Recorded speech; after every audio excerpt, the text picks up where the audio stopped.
All right, I think we're good. All right, this is file 251722SC, here for arraignment on a felony complaint. Sir, at the JJC, can you state your name for the record? Daniel Canales. I'm sorry, could you just repeat that? It broke up on me a little bit. Daniel Canales.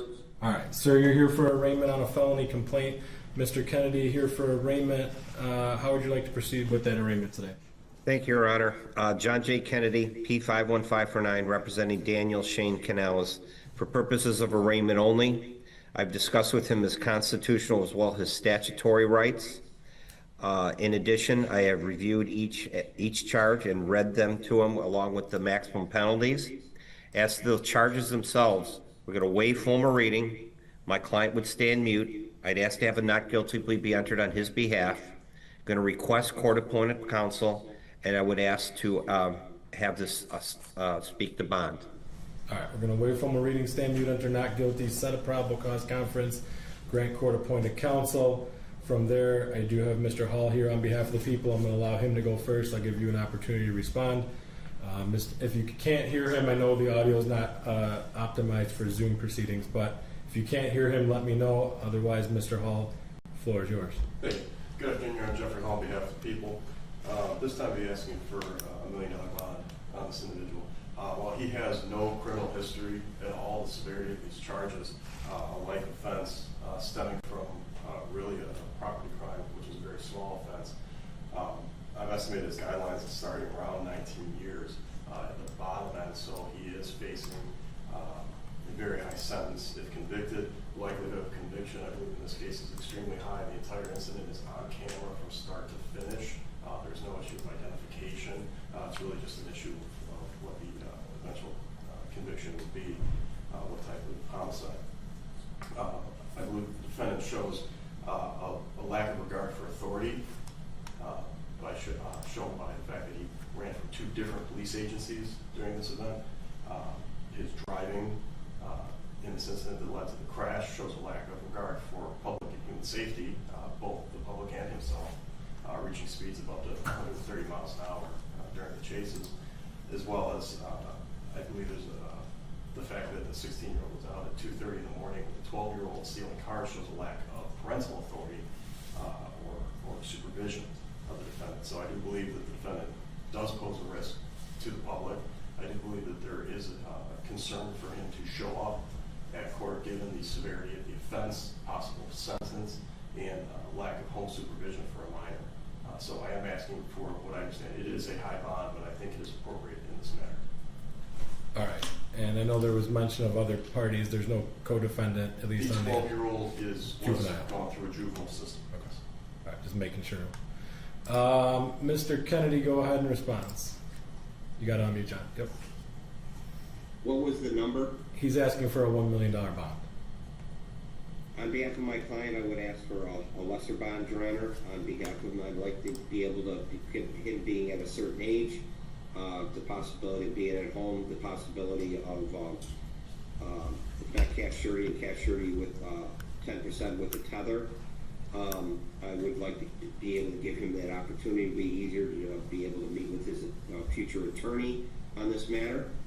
In addition, if the court does state a higher bond, I would ask that my client be evaluated by community corrections for psychological issues, as well as bond reconsideration. And separate of bond, they're based upon what I read in the information, the complaint for the felony, there might be a jurisdiction issue in which I'm not quite sure if if some of the charges took place in Clinton Township, that might be in a different jurisdiction. I need to bring that up on the record. All right, when setting bond, I have to look at factors related to risk of non-appearance as well as risk of danger to the public if released. Any factors related to those 2 prongs as outlined, frankly, by both parties.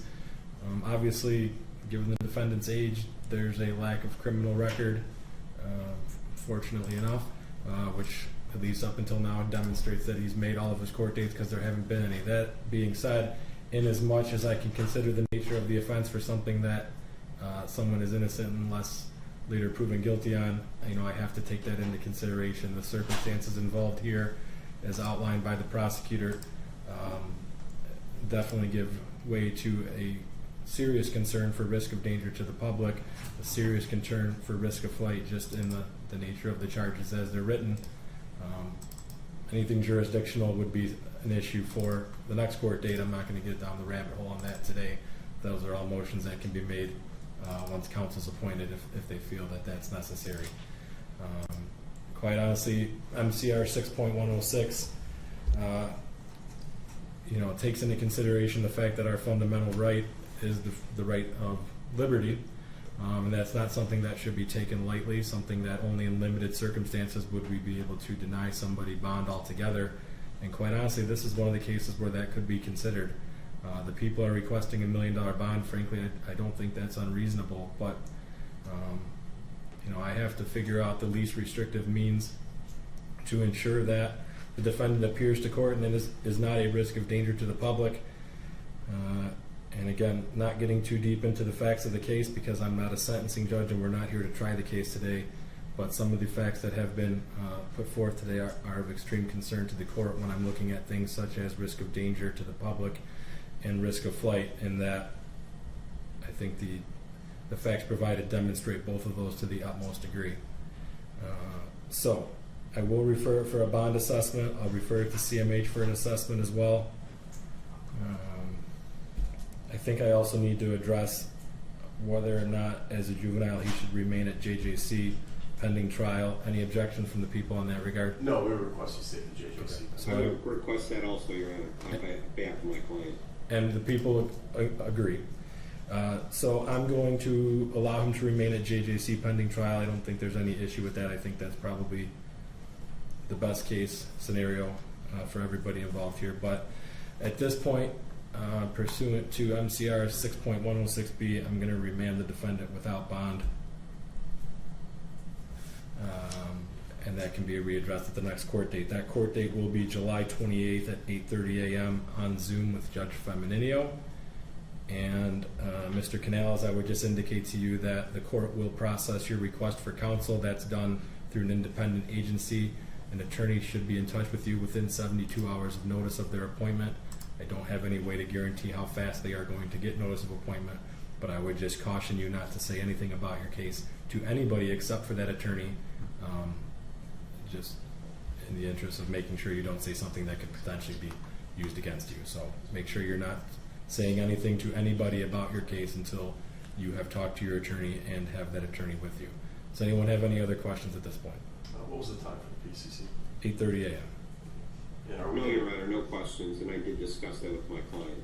Okay, good. will the court be setting any preliminary exam date as well, or just the PCC? By default, it would be the next week to stay within the statutory period. We usually don't formally set them right away, but That's fine. if there's not an adjournment, it would have to be the next week, yeah. Thank you. All right, you guys are all set.